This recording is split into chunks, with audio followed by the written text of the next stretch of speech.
As highly sensitive people, having a sanctuary, a place where we can retreat to, have the quiet that we need, shut down the external stimulation, and just like find our peace is essential.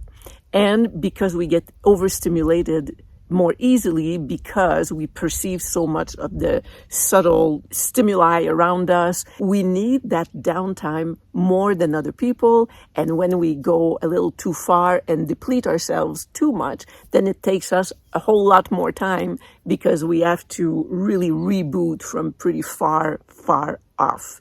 See where the anxiety is coming from. And from there, prioritize and take the steps needed to fill the need that you have first before tending to the other things that you need to do in your life. This is what...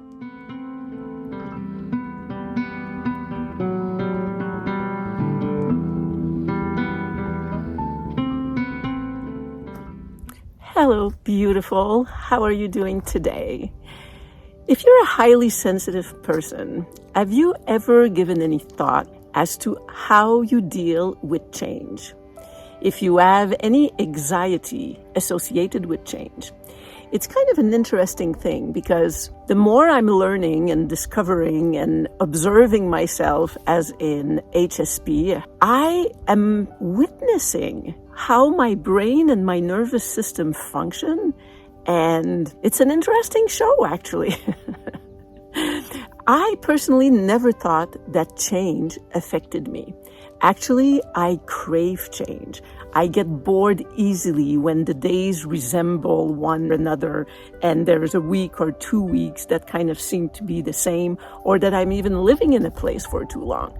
And I love adventuring, not knowing where we're going without a plan and kind of what's the expression?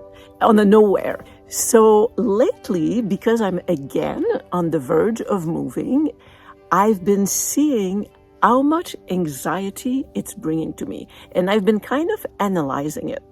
So like I said before, I never thought that change or moving did anything negative to me because I love the novelty.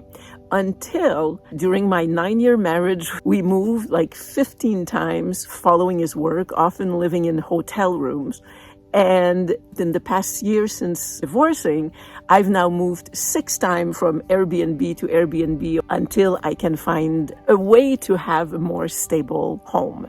I mean, of course, the amount of work, mostly, living with chronic illness, autoimmune body, and being a spoonie. And I have a video about that. What's a spoonie? And having a limited amount of energy every day.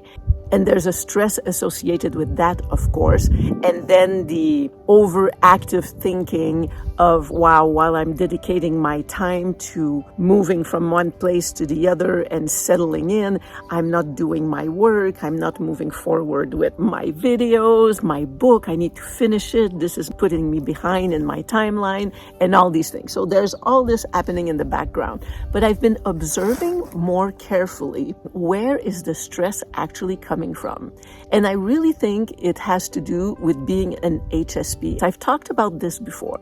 As highly sensitive people, having a sanctuary, a place where we can retreat to, have the quiet that we need, shut down the external stimulation, and just like find our peace is essential. And because we get overstimulated more easily because we perceive so much of the subtle stimuli around us, we need that downtime more than other people. And when we go a little too far and deplete ourselves too much, then it takes us a whole lot more time because we have to really reboot from pretty far off. Okay, so this is my personal ad in the middle of this YouTube video. I would like to ask you to subscribe.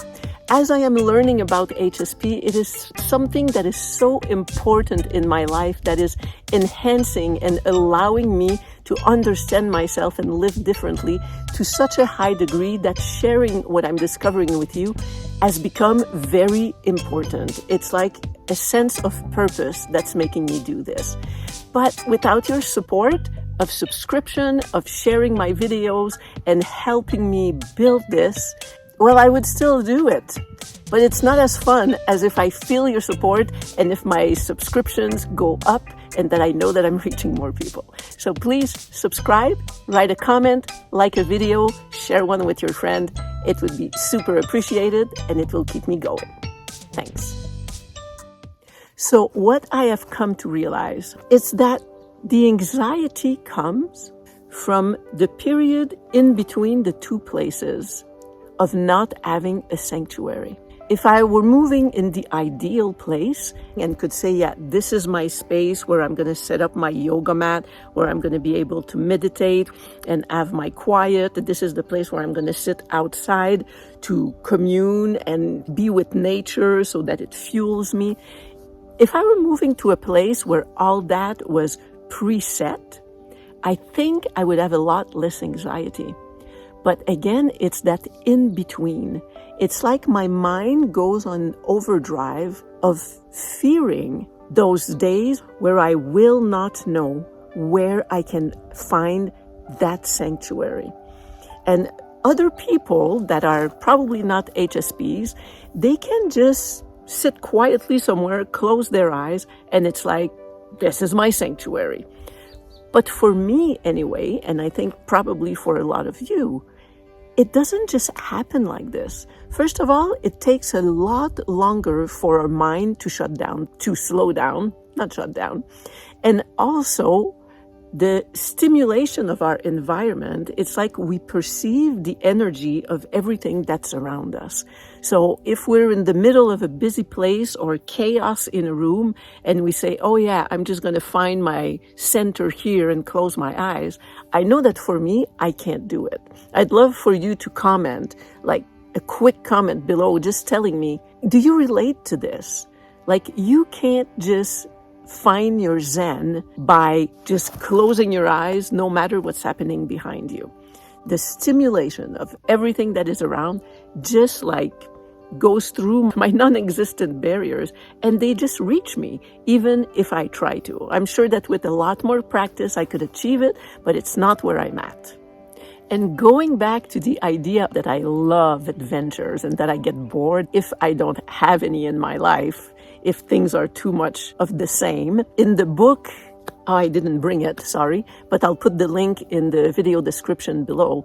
In her book, The Highly Sensitive Person, Dr. Elaine Aron, she says that more generally, highly sensitive people need stability.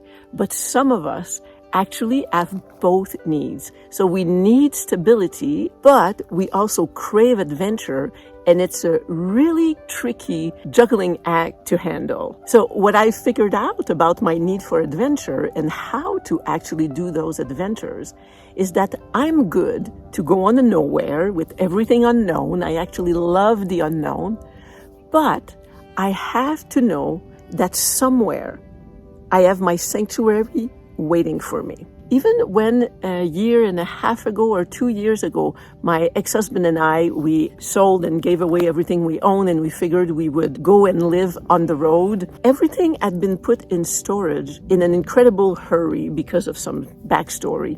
And everything was not organized. And normally I've had a lot of storage units in my life. I'm going to put a few photos, and they are always like super organized, clean. Everything is accessible.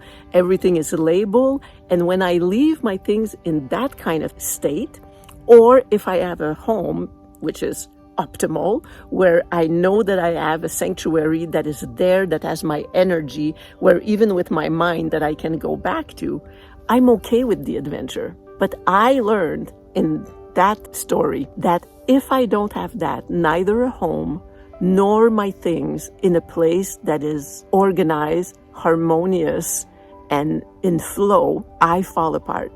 I break down. like the breakdowns that I had when that stuff happened were not even funny. It was horrible.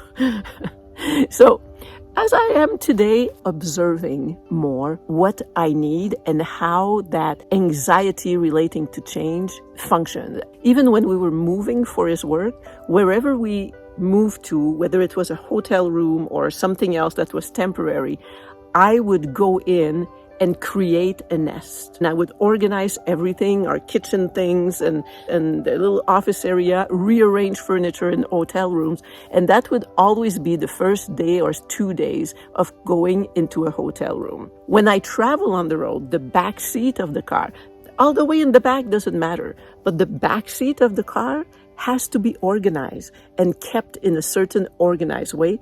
If not sitting in the front, I can feel the energy of the chaos that's behind me. Do you relate? Or is it just me? And even another example, when I have long days of like traveling and I come home, I have to open the suitcases and organize what I'm coming home with so that I don't go to sleep with a chaos around me.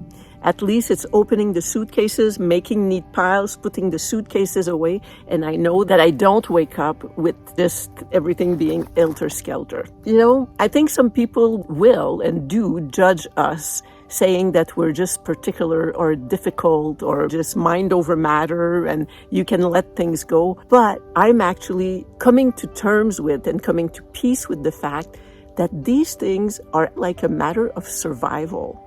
And why can I make a claim so big? It's because as HSPs, it's our nervous system that gets overstimulated.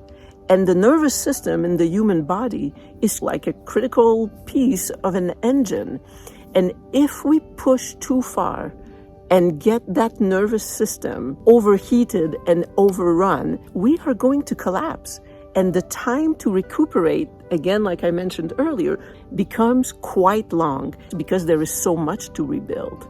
So I really want us to get away from the shame and the guilt and that judgment and just start, like I'm doing these days, looking at how my nervous system is reacting and coping with it and not coping with it.